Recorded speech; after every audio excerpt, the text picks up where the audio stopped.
नमस्कार. शासनची या YouTube channel आपल्या सर्वांचं खूप खूप स्वागत आहे. तर आताची सर्वात पुढे ब्रेकिंग न्यूज म्हणजे राज्य सरकारी कर्मचारी वेतनात होणार बंपर वाढ.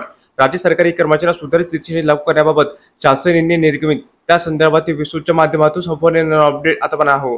तत्पूर्वी मी आपण सांगू इच्छितो आपण चॅनलला सबस्क्राईब करायला आजच्या अपडेट सविस्तर सुरू करूया. राज्य शासन सेवेतील खालील नमूद कर्मचाऱ्यांना 6वा वेतन आयोगानुसार सुधारित वेतन श्रेणी लागू करण्याबाबत राज्य शासन शालेय शिक्षण व क्रीडा विभागाकडून दिनांक 18 मार्च 24 रोजी अत्यंत महत्त्वपूर्ण शासन निर्णय निर्गमित करण्यात आलेला आहे. केंद्र सरकारच्या मार्गदर्शक तत्वानुसार उद्योग, ऊर्जा व कामगार विभागाची दिनांक 16 मार्च 1968 च्या शासन निर्णयानुसार कामगार समाज शिक्षण संस्था नागपूर या संस्थेची स्थापना करण्यात आलेली आहे.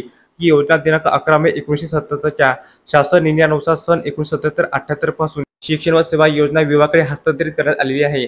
त्याचबरोबर मुंबई सार्वजनिक विश्वस्त अधिनियम 1950 नुसार सदर संस्था नोंदणीकृत करण्यात आलेली आहे. सदर संस्थेतील कर्मचाऱ्यांना वेळोवेळी बडकस आयोग, धुळे आयोग तसेच 4थ्या वेतन आयोगानुसार सुधारित करण्यात आलेल्या वेतन श्रेण्या लागू करण्यात आलेल्या आहे.